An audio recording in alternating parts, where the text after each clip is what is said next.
Welcome to the Live Lucky podcast, where we discuss the lucky strategies that bridge the gap between who you are and who you want to be. I'm your host, Blake Suzelis. Get ready to face the worst of yourself, shift your perspectives, deepen your love, and broaden your wisdom to live and lead others in a lucky life.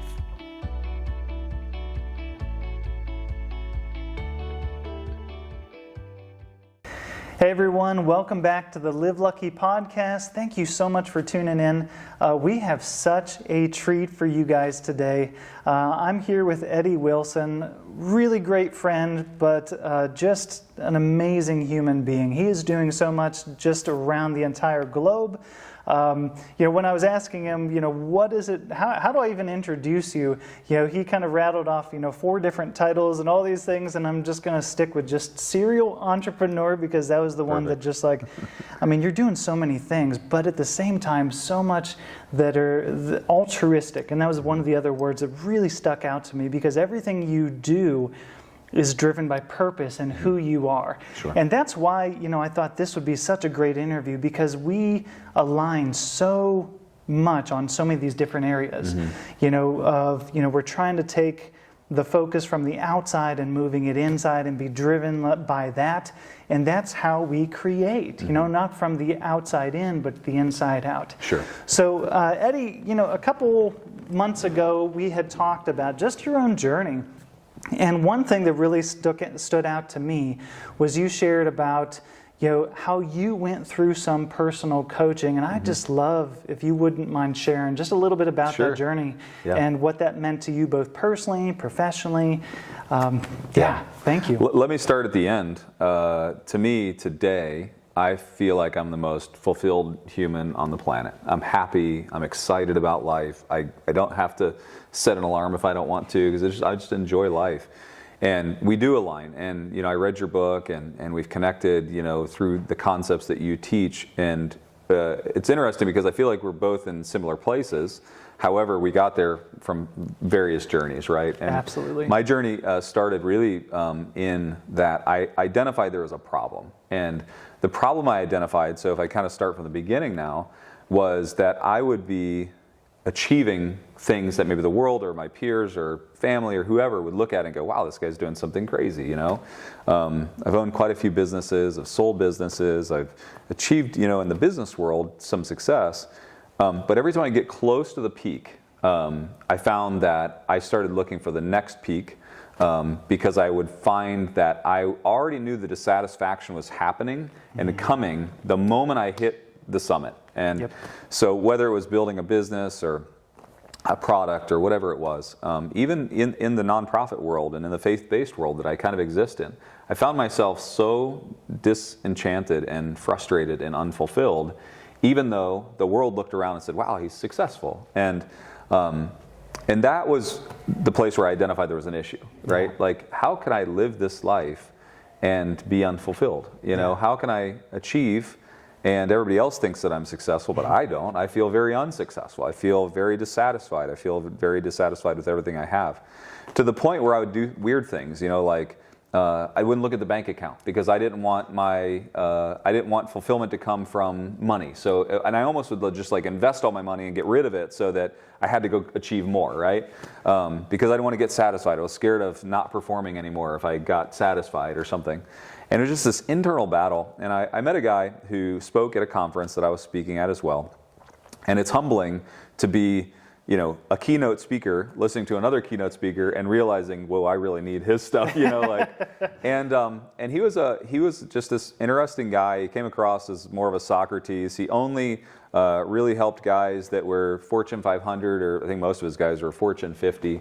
He had to be a CEO. He wouldn't take payment, and he only wanted to make impact in the lives of kind of the highest level of performer. Okay. And his name was Shane, and Shane's a great guy, but has kind of found his place in life of contribution and knows exactly what makes him, happy and joyful. And so for him, he lived the same life I lived, just a generation before me, and I said, I really want to acknowledge that I need what you were talking about. And he said, I'm happy to talk with you, meet with you, whatever.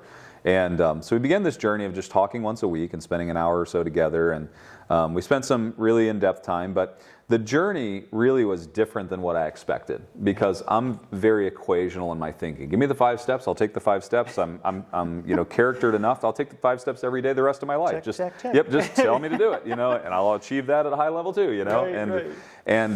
And I remember the first session, he said, I want you to watch a movie. And I said, okay. And I was like, I'm thinking, great. Like, what have I got myself into? He's like, and then I want you to tell me what you feel about that movie. And I thought, okay, this is not, what I signed up for. But it was free. He was being kind, so that I should stick with it for a while. Yeah. He made me watch a movie, and I don't even remember what the name of the movie was. It was the worst, horrible acting movie. But it was this whole idea of this U.S. Olympic performer, gymnast, a male gymnast who got hurt. He was the highest rated gymnast in the world, gets hurt, and then really struggles with identity because... And all he was trying to get me to do was to look at a life from a different perspective, so we weren't talking about Eddie. Gotcha. And so what he did, hindsight, I didn't realize what he was doing. And then he would say, "What do you think about that character?" And I would say, okay, I think this about that character.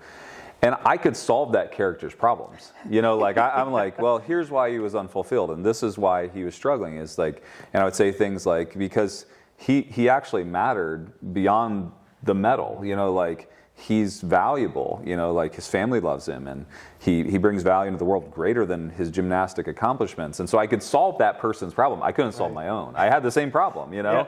And so it gave us just kind of a baseline. And so then we just started, going through that. And what it really came down to was I could fix my behavior.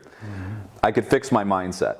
I found myself in family settings, Christmas, because I want everything to be purposeful. I want everything to have impact. Sitting there, going through this mantra in my mind, be present.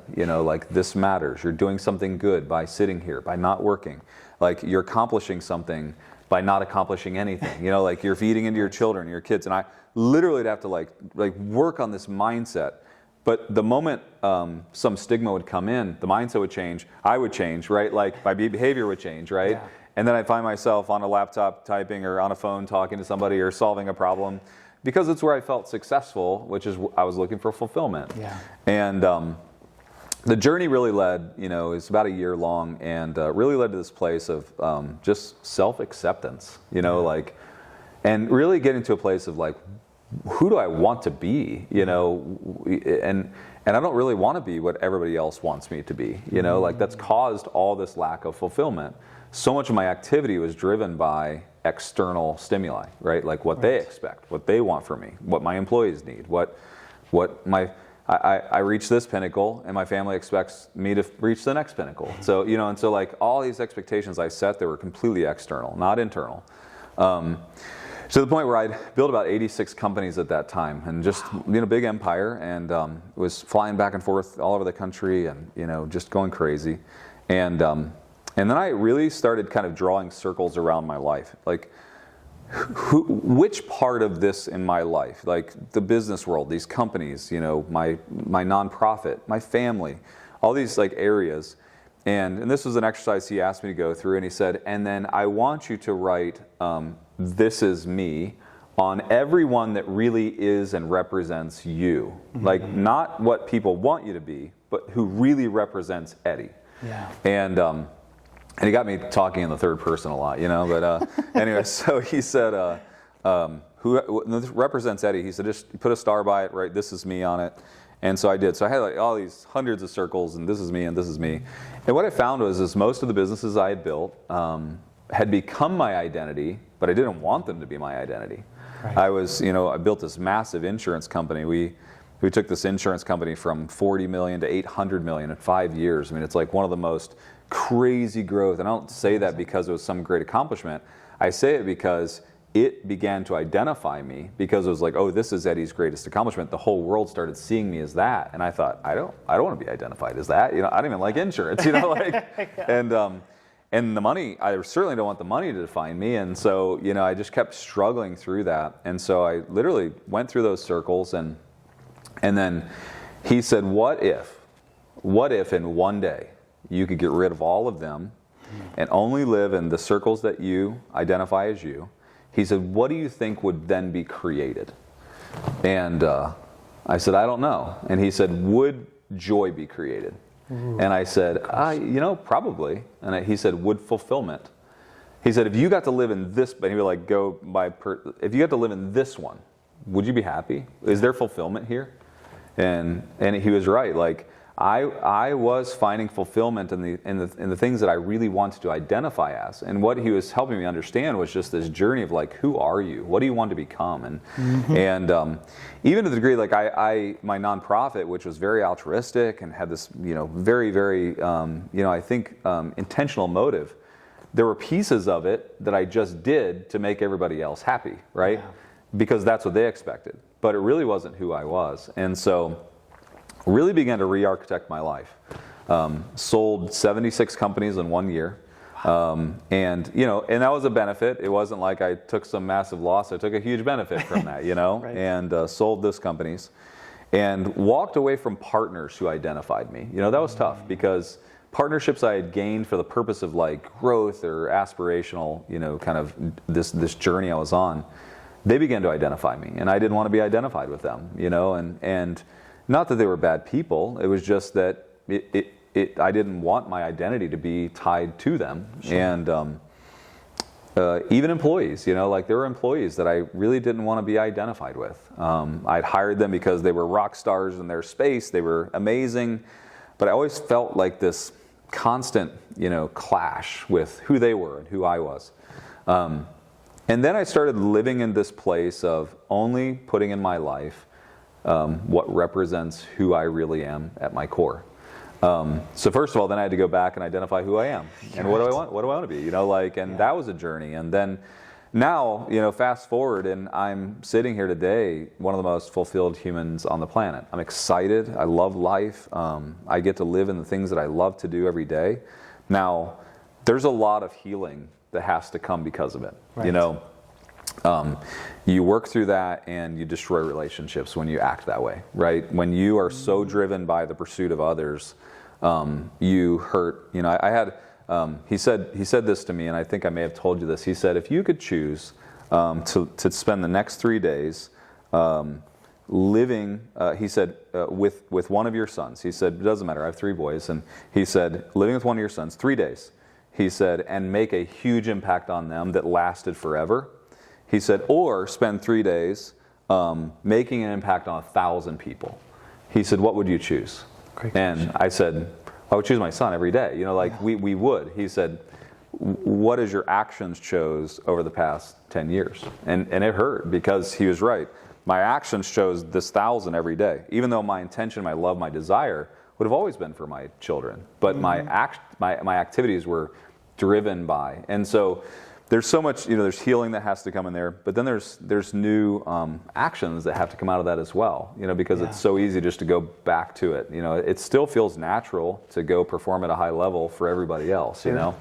So anyways, that's my journey, and still in the middle of it, still failing every day, in some area or another, and struggling through it. But now with intention, I know where I want to be. I know who I want to be identified as. And now what's coming out of that is creation. Bought a bunch of new businesses this year and sold some businesses. And I really only play in the spaces I really love and do the things I really want to do.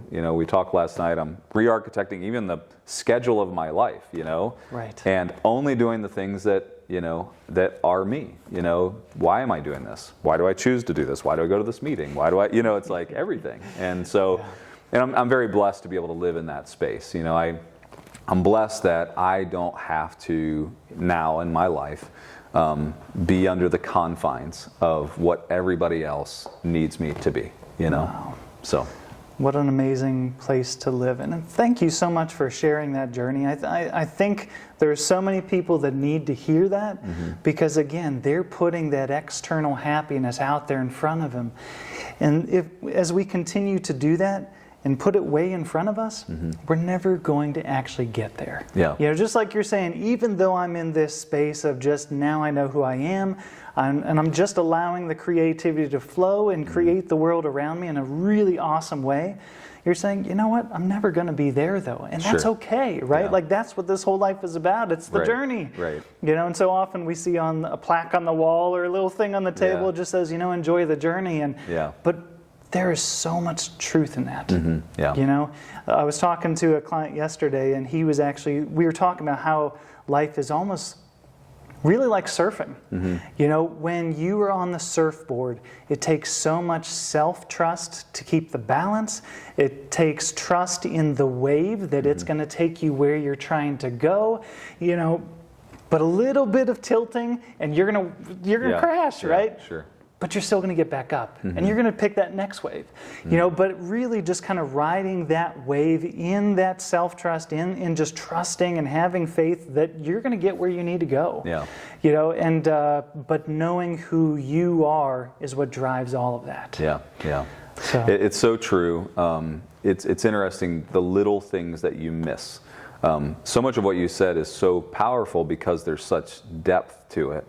And it goes all the way down to these little finite details. Like one of the things that I've learned is I used to feel like I had to be on top side every day for my people. If I wanted to be a leader that others could follow, I better be full of energy, out front, excited, never mad, never upset, you know, and unless it was intentional to create a reaction, you know, like, and so everything in my life was crafted. You know, every moment of anger wasn't because I really was mad. It was just because I knew that I had tried every other motivator, and maybe if I try a little bit of anger, you know, that it would cause action, right? And so everything was just like this mental game.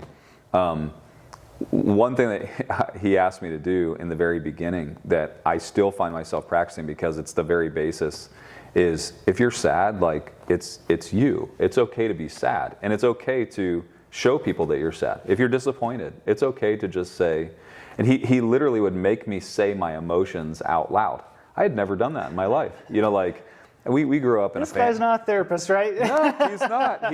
I think he's just a very well-rounded, self-understood individual that had overcome some things in his life. He just want to help others, you know? But he would make me just say things, you know, like, Eddie, if you're mad, just say, you know, I'm really angry. And he goes, you don't have to act on it, but it doesn't, he said, but just identify it. And so I remember the first time, like I came home and I was talking to Misty, my wife, and she did something, and I said, wow, that really frustrated me. And she was like, wait, what? And I go, we'll get through it. I'm not upset. That was the emotion I felt. And she was like, oh, okay. You know, like, you know, because it's like, I'm known to be, it's funny because people would, I think, describe me as driven or passionate. I would say that they actually would also say I lack emotion. You know, like Eddie is also stoic and he lacks emotion, unless he's driven towards something, you know? And so I've taken it too far a couple of times now. Like, I'm angry, you know, like, you know, but now it's funny, just identifying my emotions and being okay with it is part of just being me, you know, like I feel this, like that hurt me, you know, that upset me, that frustrated me, or that really made me happy. Like that really makes me proud. You know, I was driving to my son to work one day, and he gets up at 6:30 and 6 in the morning to work at the coffee shop we own, and I have all these feelings, like especially towards my kids, but I don't share them. You know, like I grew up in a family where you don't share your feelings. You know, we don't go there. Repress those.